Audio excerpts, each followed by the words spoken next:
Hello, this is Nick995. For this video, I'm going to be ranking my PS3 collection based on immersion, immersiveness. So immersion, really, like when you play a game, it's really how how connected like you feel with that game. Part of it too is how addicting that game can be. A good example of immersion is like when you play a Red Dead 2, right? The world in Red Dead 2 for a PS4 feels so real. It feels so real. The NPCs feel so real. The people that you talk to are random encounters. The amount of animals that you can hunt. There's about over 200 different species like in that world. So that alone, like it all adds to the immersion like of the game. Connectivity, like how connected like you feel to that game. Least immersive games, they're boring. They tend to be boring. The bland open world, the story. You might not care about the story. That's another thing. The story like is a big one.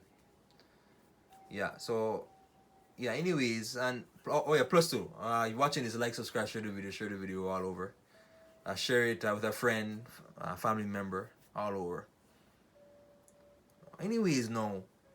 We're gonna start out like with the least immersive games. So these ones here now are really the least immersive, I would say. Red Faction I can take off. It's more immersive than these ones, relatively.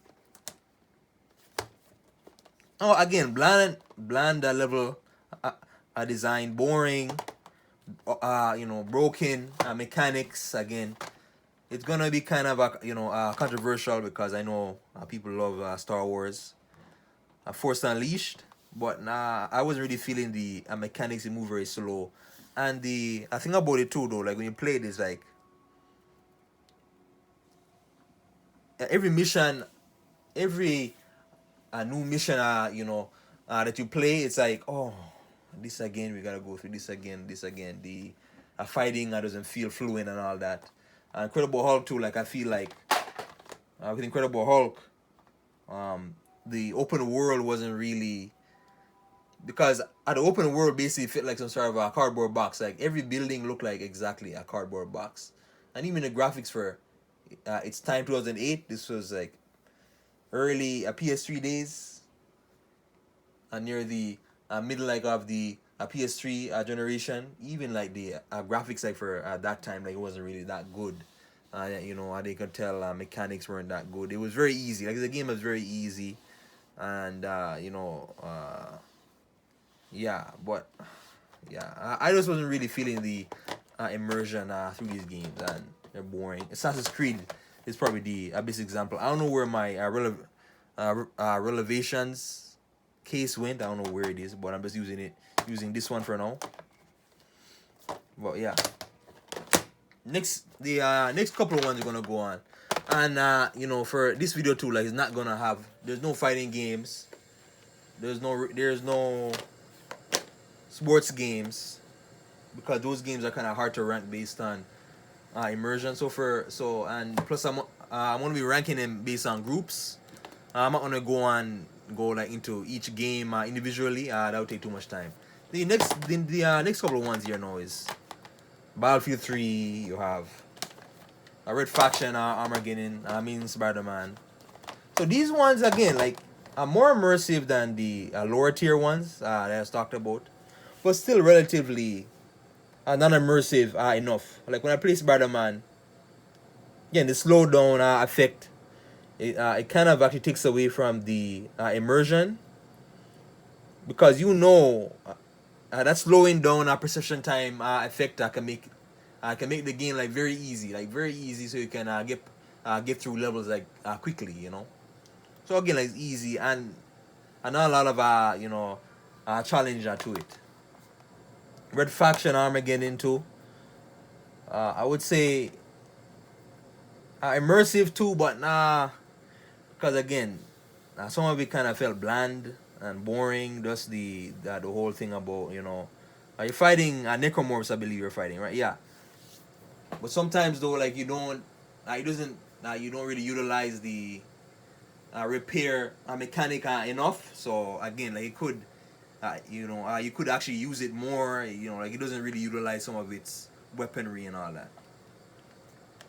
Now, Midnight Club 4, I would say I don't have much memory of, but I remember playing it. It's just it didn't feel as immersive or as exciting as Midnight Club 2 or Midnight Club 3, even though Midnight Club 3 has the motion blur problem. But yeah, again, you're in, Los Angeles. But there's something about like the older map, the older game where like it felt more arcadey. Like it felt, like you really felt that sense of, you know, a suspense too. Like through those older Midnight Club games.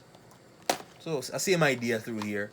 Say with Resident Evil 5, it's not as immersive because again, like it's not as scary or it's more action oriented than the older Resident Evil games. And Resident Evil is best when it really captures the horror element. Check out Resident Evil 2 remake. Now that's a very good example of immersive game. Next couple of games, again, the games are getting more immersive. I would say with Infamous 2, really with Infamous 2, GTA 5, Red Dead 1, and Wolverine Origins now. You can look and see that action. So it's more action packed, right? X-Men and Wolverine Origins is very action packed, hack and slash, suspenseful, right? Like just the dismemberment effects to it too. Oh, it can get vicious. Those can be brutal and all that. Red Dead, with Red Dead 1 now, even though the world feels isolating, it kind of takes away from the immersion like of the game. It doesn't feel as immersive as Red Dead 2. But even this one is kind of like a lesser version like a Red Dead 2. Or more so less no, like a less complex version of Red Dead 2. This one had better. This one, you could run faster compared to Red Dead 2. The mechanics were, they felt more fluent too. But still, the open world, it kind of felt you're in the middle. I felt like you're in the middle like of nowhere too. So I could have expanded more on that as well. GTA 5, 4, same idea as Red Dead 2, but again, I wasn't really feeling the story for GTA 5 and the mechanics, the character models and all that. But yeah, and obviously I'm not as immersive as a GTA 5 or Max Payne 3. Well, Infamous 1 really should be higher because of its open world. I really like its open world and how people react to you. How you can be, very threatening and all that. Like you can be very, depending like on karma, like if you choose to be good or bad, and if you're bad, like you really get that sense that people fear you. The world reacts to you, But again, the mechanics again, it kind of put me out of the game sometimes, like the way how you would run. I do a lot of climbing. The climbing took me like out of the game a lot, like a lot of climbing, and you can't fly, you can't teleport or anything like that. So yeah. Next couple of games now.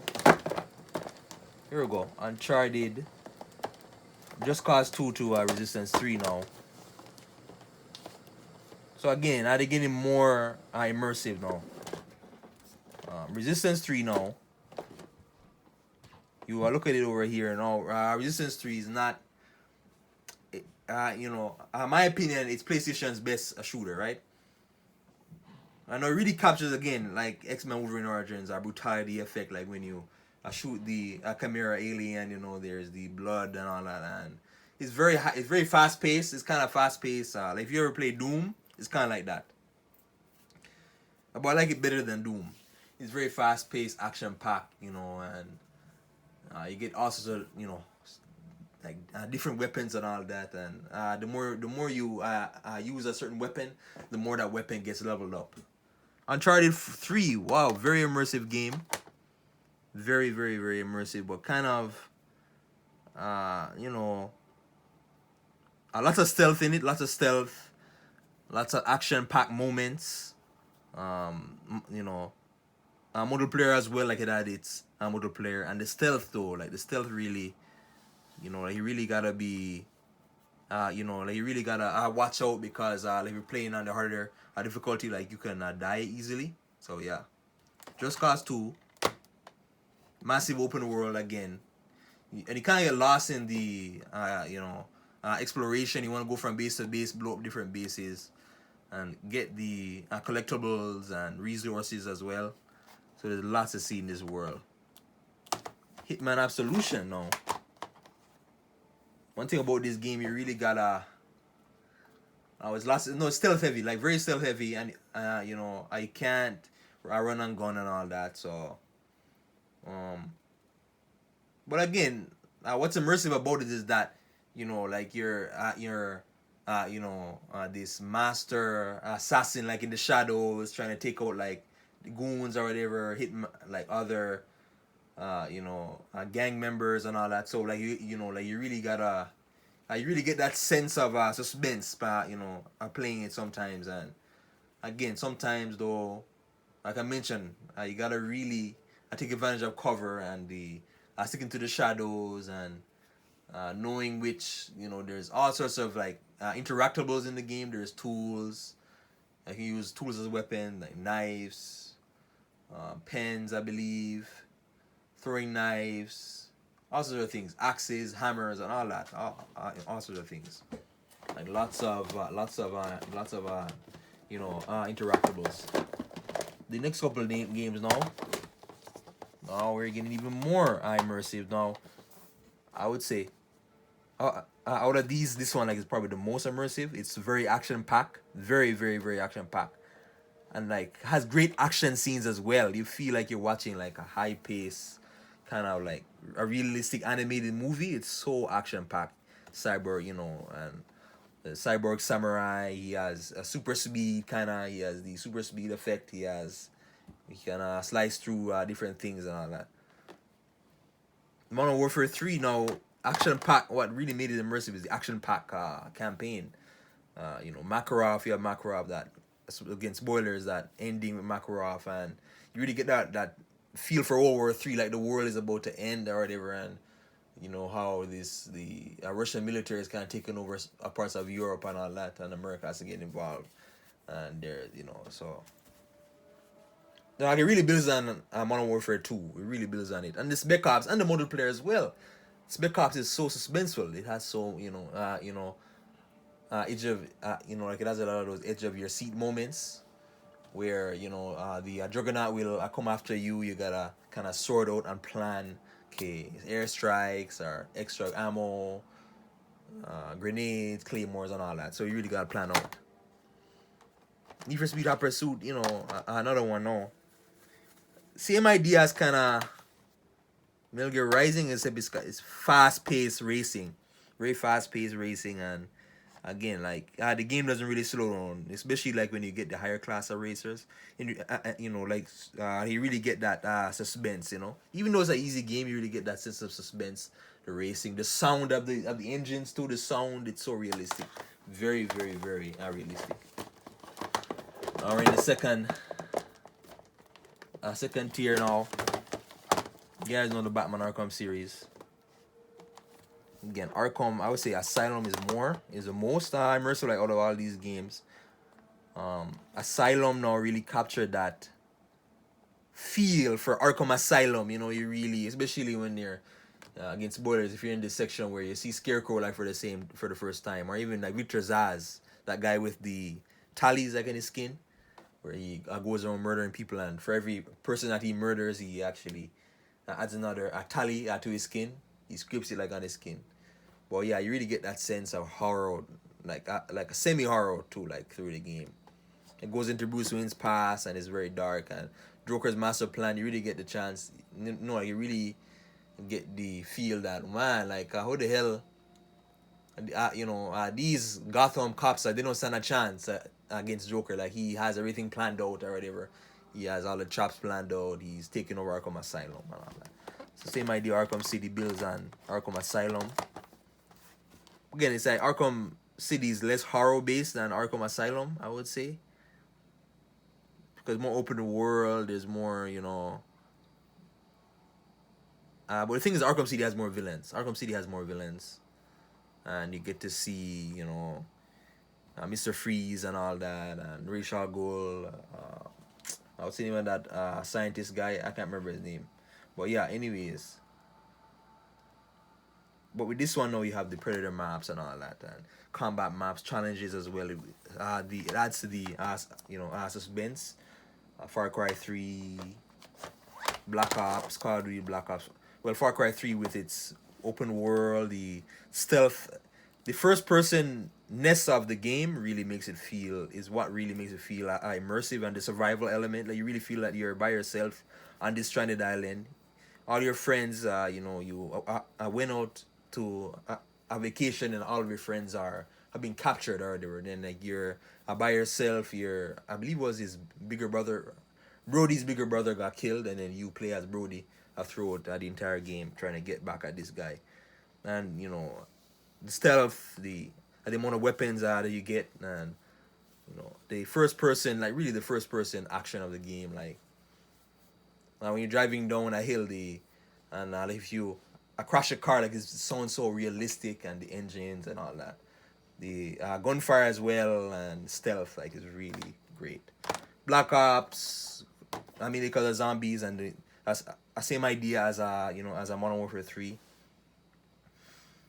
But really, because zombies is what really adds to the immersion, like in this game. Battlefield Bad Company 1, I really love the multiplayer because I love the multiplayer so much, and as well as that, the campaign is so, it's very immersive, because you have kind of like these 4 military guys or whatever.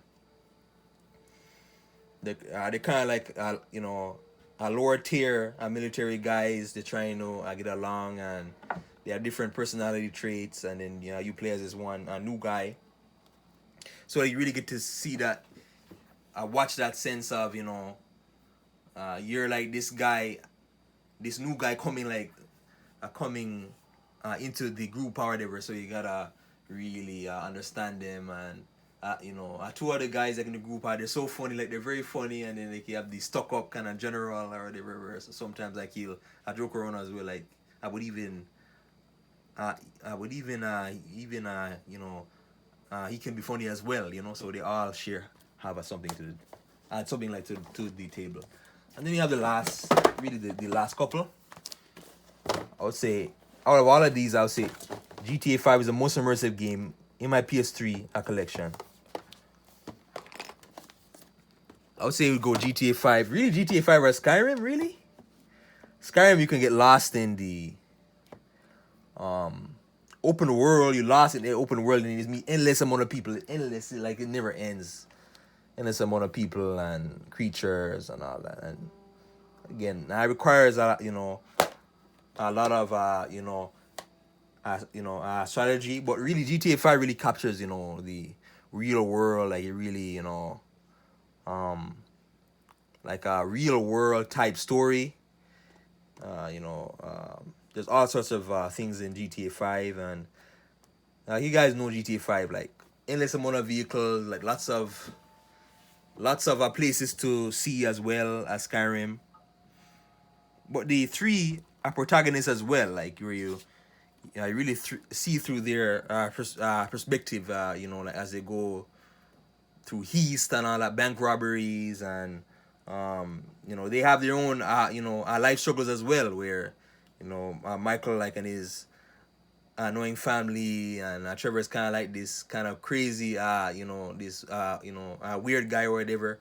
And then you have Franklin, who's this one guy like in the hood. He's trying to make it like out of the hood, and but they all meet up together, and then they go on this big heist. So the story, you guys know GTA 5. You guys know it's probably like one of the most popular games of all time.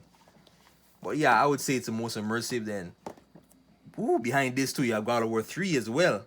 God of War 3, I would say, it's a brutal. It's kind of the end of the era for kind of the Greek era for God of War. Now they did the reboot, so they're in Norse mythology. But what's really immersive about it is how like he really how like you really feel the suspense. Like when you fight Hades or whatever, Hades he has size manipulation, so he can go to like 15 feet, and then like you have to fight him, and then like you fight him like in this dark area, then you really get this kind of scary kind of feel. But it's like as Kratos the a god slayer, like he's not afraid of anybody, But and then there's the Poseidon fight. There's when he ripped off Helios's head. That was gruesome. Ooh, that was gruesome. So a lot of gruesome things, and even the finishers, like when he ripped out that how was it called again? The Senator, like the half man, half horse, that giant thing. He'll rip out like its intestines and all that, and you really get, back around 2010, like when I first saw it, it's like, woo, this is great graphics for the time. Brutality. This is like Mortal Kombat, like hack and slash Mortal Kombat. It's like, my gosh, it can be very brutal. And then there's one where he'll rip out the Cyclops' eye, like a giant Cyclops. So there's lots of brutality to it as well. There's lots. Upgrades and all that, man. I can't wait to see what's gonna happen with Kratos' story.